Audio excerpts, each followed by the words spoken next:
Bonjour et bienvenue dans cette vidéo.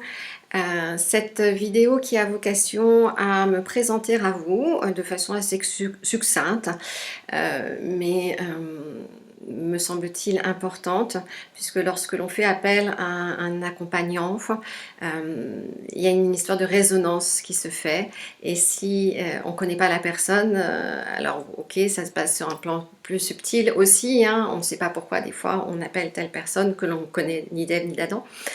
Il me semblait quand même intéressant de me présenter, que vous ayez un visuel et puis un petit parcours pour faciliter la mise en résonance ou éclaircir le fait que bah non, pas du tout, c'est pas du tout vers ce type d'accompagnement là que je veux aller, la personne ne rentre pas du tout en résonance avec moi. Mais au moins c'est clair, c'est ouvert et c'est libre. Donc je me présente, Valérie Pierre. Je pratique le yoga à titre personnel depuis, je dis plus de 20 ans, ça va bientôt faire plus de 25 ans, mais voilà, on va dire une vingtaine d'années, une bonne vingtaine d'années. Et ça a été une rencontre assez fulgurante. Pour raconter succinctement, c'est que dès la première posture de la séance, qui à l'époque, je dis à l'époque parce que je ne procède plus du tout comme ça, mais la plupart des enseignants commençaient leur séance par une relaxation en fait, hein, se déposer sur le sol, déposer tous les bagages pour pouvoir rentrer comme un sas d'entrée, hein, pour pouvoir rentrer dans la pratique. Et en fait, quasiment instantanément, alors que je suis guidée par la douce voix de l'enseignante de yoga, il se passe quelque chose d'incroyable, c'est qu'il y a une vanne qui s'ouvre et je me mets à pleurer sans savoir pourquoi. Tout allait bien dans ma vie à ce moment-là et impossible de m'arrêter. Et l'enseignante de yoga m'accompagne en me disant laissez faire, ça arrive des fois, voilà. Et de toute façon, je ne pouvais que laisser faire, c'était vraiment impossible. Pourtant, j'essayais, hein, parce que j'étais nouvelle dans ce cours, je connaissais personne, c'était la première fois, c'était le premier jour. Et je pleure, je pleure, je pleure, je pleure, et elle continue sa séance. Alors j'étais un peu gênée par elle, parce que vraiment, bah, ça peut être déstabilisant sans doute. J'essaye de faire les postures qu'elle propose malgré tout, donc des torsions, je pleure, enfin bon, c'était une catastrophe. Et une catastrophe salvatrice parce que le lendemain, au réveil, je me disais, mais c'est quoi ce truc? Je me sentais mais super bien. Voilà.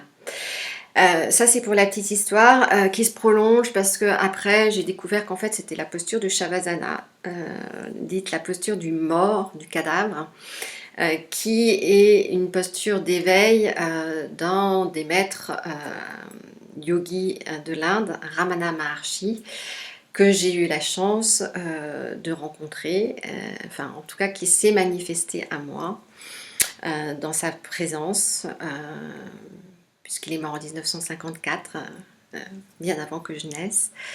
Mais voilà, il y a des mystères comme ça, des choses magnifiques, des rencontres, je pouvais vous en raconter plein, qui m'ont fait prendre conscience qu'il y avait quelque chose d'assez incroyable dans cette pratique-là. Je vous passe les détails des obstacles que la vie a mis devant moi pour que je n'accède pas à cette connaissance, en fait. Mais c'était tellement énorme, c'était tellement puissant que j'ai été combative et j'ai continué jusqu'à intégrer une école de formation. Et là aussi, j'étais combative et j'ai continué parce que même cette école de formation est venue me chercher profondément, hein. Bah, déjà rien que le terme école et formation, avec un maître que je salue ici, un Boris Statsky, fondateur de l'école française du yoga de Lyon, qui s'appelle autrement maintenant, hein. Je crois que ça s'appelle EFARA, Auvergne-Rhône-Alpes, quelque chose comme ça. EFIARA, école française du yoga Auvergne-Rhône-Alpes. Mais qui m'a renvoyé cette autorité masculine, hein, paternelle, avec le féminin autour, enfin il y a eu, et puis ce formatage, il y a eu vraiment un très très très très très très gros travail qui a été fait, et je le remercie parce que bah, il a joué exactement le rôle qu'il avait à jouer vis-à-vis de moi, tout en le percevant, hein, puisqu'on a pu avoir une discussion à ce sujet-là, et il n'était pas dupe du tout de ce que je traversais, de ce que j'étais en train de transformer. Voilà, donc à la base j'avais intégré cette école non pas pour devenir enseignante, mais simplement parce que je voyais qu'il y avait quelque chose. Donc dans ce parcours-là, on étudie la philosophie, on étudie les textes, bien évidemment on pratique, on étudie la pédagogie aussi, comment accompagner, guider une séance, etc. etc. Donc c'est très complet. Et en fait il s'est avéré que très rapidement, hein, dès la première année, j'évoque ça avec une amie et qui me dit waouh, mais c'est génial, il faut que tu nous fasses des séances. Et c'est comme ça que je suis devenue finalement enseignante de yoga. C'était pas du tout prévu au programme, mais avec une copine qui a ramassé 3-4 autres copines, et puis voilà, on a commencé en avril 2012 à 4 personnes, et puis une association a été créée, et j'ai eu des cours avec jusqu'à 25 participants, et puis bah, la suite, c'est l'effondrement des années 2020 voilà, qui a fait que bah, il faut se réinventer, il faut observer ce qui se passe. Et j'ai eu la chance entre-temps d'avoir suivi dans le prolongement de ma formation d'enseignante de yoga, une formation en Ayurveda, où j'ai eu accès à la connaissance des 5 éléments, enfin déjà de la philosophie de l'Inde, hein, de la création du vivant, donc qui nous parle que tout être vivant est constitué de 5 éléments, dans des proportions différentes, et que ces éléments combinés entre eux forment ce qu'on appelle des principes de vie. Et en fonction des proportions et de l'activation de ces principes de vie, dans l'utilisation notamment de nos 5 sens, on a certaines sensibilités, on a certaines tendances. Voilà. Et quand on connaît, eh ben, un des principes ayurvédiques très classiques, très basiques, pardon, est que le même augmente le même et l'opposé le réduit. Une maxime aussi des Yoga Sutras de Patanjali, hein, c'est quand il y a une perturbation, aller dans le sens contraire, hein, pour atténuer, pour adoucir, et pas se laisser embarquer par ces déséquilibres-là. Donc mieux se connaître pour mieux être, hein, c'est le thème des accompagnements que je propose, en transmettant cette connaissance-là qui pour moi était vraiment salvatrice. Je me suis guérie de certains symptômes récurrents depuis des années, au changement de saison, automne, printemps. J'avais de façon récurrente toujours les mêmes problématiques, hémorroïdes, sinusite, etc., etc. Et en 2 ans d'observation et d'accompagnement de mes différents systèmes, hein, par le biais de la nourriture, mais pas que, par aussi le biais de l'utilisation de tous les sens, qu'est-ce que j'écoute, qu'est-ce que je regarde, bon bien sûr les pratiques posturales, hein, le yoga qui n'est pas de la gymnastique mais vraiment un outil puissant d'accompagnement des processus naturels du corps pour lui permettre de retrouver l'homéostasie, une capacité que le corps a. Il n'a pas vocation à être malade, il a vocation à se rétablir en permanence. Ce qui le rend malade, c'est que on laisse faire, finalement on n'accompagne pas ces processus-là, on ne les soutient pas. L'Ayurveda nous propose, avec la pratique du yoga qui fait partie intégrante des outils ayurvédiques, d'utiliser notre volonté. Alors, on va rentrer dans une discussion délicate. C'est pas la volonté, je veux, c'est le soutien. C'est plus, voilà, je respire. Quoi qu'il arrive, je respire. D'accord?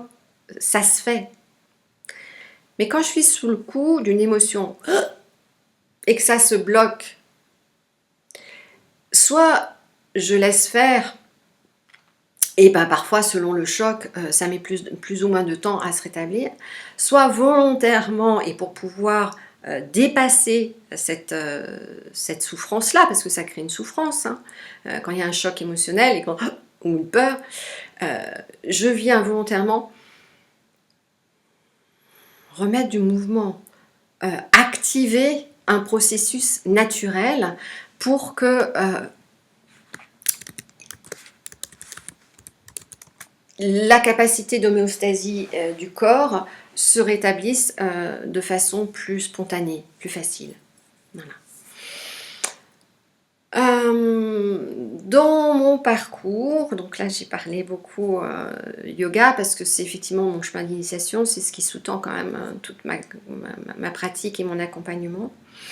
J'ai rencontré bien d'autres personnes, évidemment, toutes plus enrichissantes et intéressantes les unes que les autres.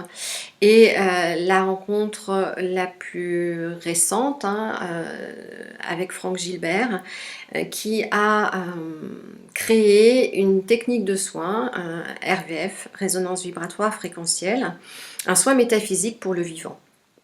J'ai été donc initiée à cette technique-là et je propose des accompagnements, enfin des séances individuelles d'accompagnement pour rétablir là aussi des informations qui viennent perturber le psychisme notamment et qui se répercutent bien évidemment aussi dans le corps, dans notre vie de tous les jours. Donc ce qui me permet d'avoir, j'ai envie de dire, deux piliers d'accompagnement, un pilier très pratico-pratique sur la mise en place de pratiques corporelles, d'hygiène alimentaire, d'utilisation d'essence, etc., etc. Et une partie informationnelle, puisque le soin RVF vient tester des informations, puisqu'on est la résultante d'une somme d'informations.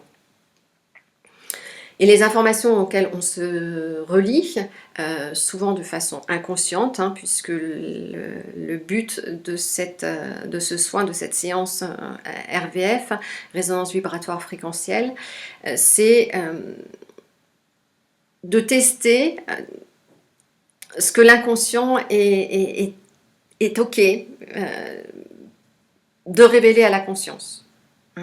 Puisqu'on est beaucoup mené par notre inconscient et un des dadas du fondateur de cette pratique, c'est de réconcilier l'inconscient et le conscient, le féminin et le masculin en nous, amener l'inconscient à la conscience pour être dans un équilibre qui est sans cesse en déséquilibre, mais qui permet de passer la vie de façon la plus fluide possible.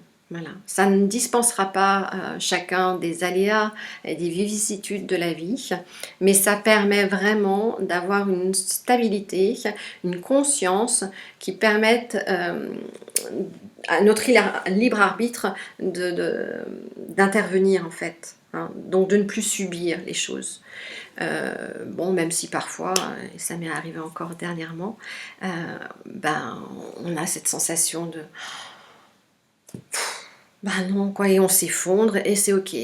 Sauf que si on a suffisamment cheminé, on s'effondre, c'est ok, ça arrive, malgré tout on est humain, mais on se relève. Et là où ça nous prenait des semaines pour nous relever, ça nous prend plus quelques jours, et selon le choc, ça ne peut prendre que quelques heures, voire quelques instants. Et ça, c'est quand même savoureux. Voilà pour ma présentation. N'hésitez pas, bien évidemment, si vous rentrez en résonance avec tout ça, d'aller voir le site www.harmoniequantique.com sur lequel sont proposées toutes les prestations, celles de Franck, mais les miennes aussi. À m'appeler, sinon je vous mettrai le numéro de téléphone dans les commentaires ou à m'envoyer un mail. Voilà. Merci, bonne continuation et au plaisir de vous rencontrer. Au revoir.